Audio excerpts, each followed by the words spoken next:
हितोपदेश की कहानियां। आज की कहानी का नाम है उपदेश से कर्म श्रेष्ठ है। गौतम बुद्ध को उनके अनुयायी यदि स्नेह से कहीं बुलाते थे तो वे अवश्य जाते थे। फिर जब बुद्ध पहुंचते तो श्रोताओं की भारी भीड़ उमड़ पड़ती थी।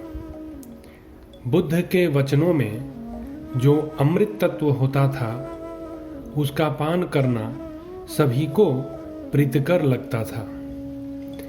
उनके उपदेशों में ऐसा कुछ अवश्य होता था जिससे गंभीर समस्याएं सुलझ जाती और कुछ न कुछ सार्थक भी प्राप्त होता।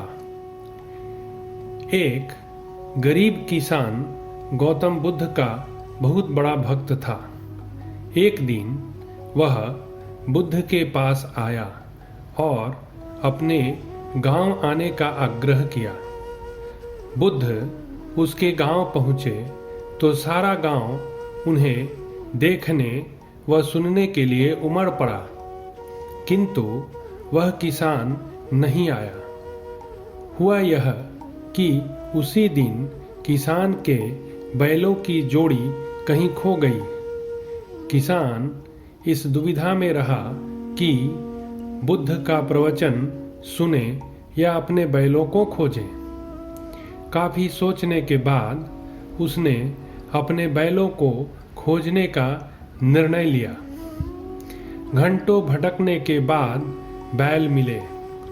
हरा थाका किसान घर आया और भोजन कर सो गया। अगले दिन वह अति संकोच से क्षमा प्रार्थी बन बुद्ध के पास पहुंचा तो वे बड़े स्नेह से बोले, मेरी दृष्टि में यह किसान मेरा सच्चा अनुयायी है। इसने उपदेश से अधिक महत्व कर्म को दिया।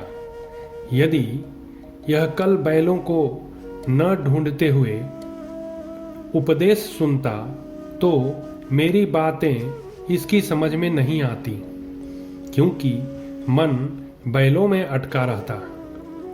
इसने कर्म को महत्व देकर प्रशंसनीय काम किया है।